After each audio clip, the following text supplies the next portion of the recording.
आज आपको महापंचायत में जाने से रोका गया है, क्या मामला है? देखिए, मामला तो मुझे बड़े दुख के साथ कहना पड़ रहा है कि मामला गंभीर ही नहीं, अपमानजनक है। मौली गांव में जो हुआ है वो मानवता के लिए चिंताजनक है। देश को आज़ाद हुए 75 साल से ज़्यादा हो गए हैं और अगर आज भी दलितों को घोड़ी पर बैठने का अधिकार नहीं है तो ये हम सब लोगों को सोचना चाहिए कि क्या वास्तविकता में आज़ादी के अवसर और आज़ादी के जो अधिकार हैं वो सब तक पहुंचे नहीं पहुंचे। सिर्फ बारात को रोकना ही एक सामूहिक रूप से अपमान है, लेकिन उससे अलग पीड़िता के जिस बिटिया की शादी थी उसके पिता को उठाकर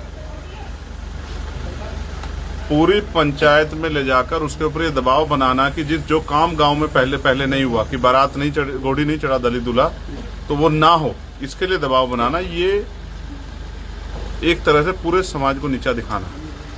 जिस दिन बारात गई पहले बग्गी वाले पे हमला किया, फिर पुलिस ने बग्गी वाले को, क्योंकि उनके पास इन्फॉर्मेशन थी, एप्लीकेशन थी, उसको बुला दिया। बारात निकल गई, बारात के साथ झगड़ा करने का प्रयास किया। गांव में कहते हैं कि अगर कोई बाहर से आता है तो वो मेहमान होता है और उसका सम्मान भी होता है, और कहते हैं बेटी भी पूरे गांव की होती है। लेकिन यहाँ तो बेटी दलित की रही, यहाँ तो उसी बारात का अपमान किया गया, उसी बारात के साथ मारपीट की गई, उसी बारात को मजबूर किया गया अपमानित होने के लिए। तो यहाँ बेटी गांव की नहीं बेटी बन पाई, ना ही जो मेहमान गए वो गांव के मेहमान बन पाए, वो उसी समाज के मेहमान रहे जिस समाज में बारात लेके गए। उसके बाद 2 घटनाएं और घटी, और तीसरी घटना जो है जहां 2 बच्चियों को उनके कपड़े फाड़े गए, उनको घसीटा गया, उनके साथ मारपीट की गई। ये जातीय आतंकवाद जो है ये हरियाणा के गांव में आज इन घटनाओं से देखने को मिल रहा है। बाबू साहब ने कहा था कि गांव जातिवाद का अड्डा है, और आज इस घटना को जानने के बाद, यहां आने के बाद मुझे एहसास हुआ कि वो सोच अभी तक खत्म नहीं हुई। तो जहां एक तरफ सरकार के लोग नारा देते हैं कि चुनाव के समय के सब हिंदू भाई हैं, और चुनाव के बाद जो है इस तरह से मरने के लिए परिवार को छोड़ दिया जाता है, उनका सामाजिक अपमान करके पूरे समाज को नीचा दिखाया जाता है। ये भारतीय जनता पार्टी की सरकार की कथनी और करनी का सच हमारे सामने है, और ये तमाशा मुख्यमंत्री और सरकार और एडमिनिस्ट्रेशन के पुलिस के लोग इतने दिन होने बीत जाने के बाद 6 तारीख के लगभग की घटना है, और आज जो है 29 अप्रैल है, अब तक पूरे मुख्य आरोपी गिरफ्तार नहीं हुए। और आपको जान के अचरज होगा कि मुख्य आरोपी इस घटना के बाद, पुलिस कह रही है कि हम उसको खोज रहे हैं, वो थाने में आके चाय पी के जाता 2-2 बार। तो ये बिना सरकार के संरक्षण के संभव नहीं। इसलिए मुझे बड़े कड़वे शब्दों में कहना पड़ेगा कि हरियाणा में दलितों का दमन हो रहा है, उनके साथ अन्याय हो रहा है, और ये सरकार की देखरेख में हो रहा है।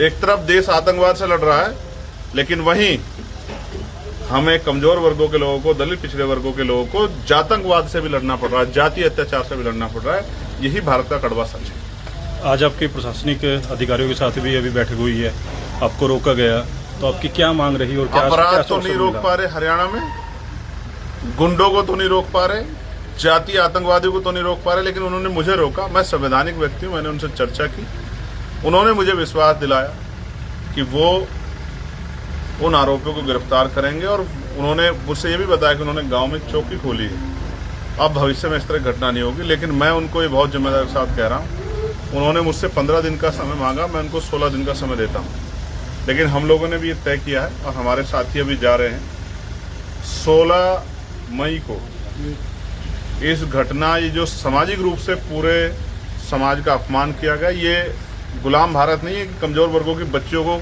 उनके कपड़े फाड़े जाएंगे और खींचा जाएगा और हम लोग बैठ कर तमाशा देखेंगे। 16 मई को हम लोग मुख्यमंत्री आवास का घेराव चंडीगढ़ में करेंगे। ये फैसला हमने सामूहिक रूप से लिया है। हम स्वाभिमान सम्मान के साथ कोई समझौता नहीं करेंगे। मुझे ये भी बताया गया कि उसी गांव के लोगों ने 2 पक्ष होकर कहा कि ये, एक पक्ष ने कहा कि ये गलत कर रहे हैं। अब वो दिन, ये पुरानी बातें होगी, अब आज़ाद भारत है, सबको अधिकार है। लेकिन दूसरा पक्ष इस बात पर अड़ रहा कि वो दलितों को घोड़ी पर बैठने देंगे। जिन्होंने उसी पक्ष के, उसी जाति के जिस पक्ष ने न्याय की बात की, सबके लिए समानता की बात की, मैं उनका धन्यवाद करता हूं। लेकिन जिस पक्ष ने ये किया है, मैं उनको मानता हूं कि वो अभी जाति की गहरी सच्चाई में जो है उसकी कुंठता में डूबे हुए हैं। ऐसे लोग समाज के लिए भी, प्रदेश और देश के लिए भी खतरनाक हैं, जो सिर्फ जाति के आधार पर किसी को नीचा दिखाना चाहते हैं। आप सांसद हैं, आपको घटनास्थल से जाने से रोका गया है, तो इसके पीछे क्या कारण मानते हैं? कारण सिर्फ यही है कि मेरे जाने से हमारे लोगों का मनोबल बढ़ेगा और आरोपियों का मनोबल कम होगा।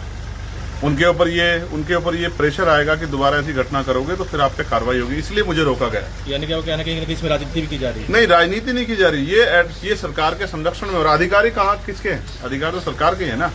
अधिकारियों को आदेश किया गया है कि वहां गुंडे चले जाएं, अपराधी चले जाएं, लेकिन चंद्रशेखर नहीं जाना चाहिए। आपको मैं विश्वास दिलाता हूँ, 16 को हम सड़कों पर लड़ेंगे और जब हाउस चलेगा पार्लियामेंट का, इस सच्चाई को, ये जो जातीय आतंकवादी सच्चाई है, जातकवाद को हम लोग पार्लियामेंट में भी जो है नंगा करने का काम करेंगे। इस बात का भी मैं अपने साथियों को विश्वास दिलाता हूँ। पार्लियामेंट में हम लोग जो है चीख के हरियाणा सरकार से पूछने का काम करेंगे, स्पीकर साहब के सामने, कि इस अन्याय के, इतने बड़े अन्याय पे सरकार चुप क्यों है। और मुझे, अगर सरकार इस घटना में चुप है, जहाँ तक मैं समझता हूँ शायद पीड़ित परिवार से कोई सरकार का नेता मिलने नहीं आया, तो ये इस बात का भी सबूत है कि ये भारतीय जनता पार्टी की देखरेख में हो रहा है। आपके अभी पीड़ित परिवार से भी बातचीत हुई है, तो क्या उनकी कोई विशेष मांग रही है? उनकी विशेष मांग सिर्फ न्याय की है। वो आत्मसम्मान के साथ जीना चाहते हैं और जातीय आतंकवादी उनको अपमान के साथ जीने के लिए मजबूर कर रहे हैं। भारतीय संविधान ने जो हक अधिकार हमें दिए, हम उनके साथ जीना चाहते हैं।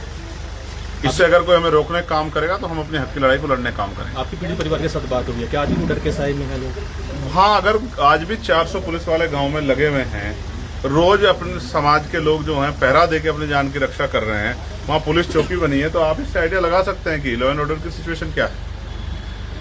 मेरे जाने से लॉ एंड ऑर्डर खराब नहीं होगा, ऐसे अपराधियों को गिरफ्तार ना करने से लॉ एंड ऑर्डर खराब होगा। इस बात का ध्यान भी पुलिस को रखना चाहिए।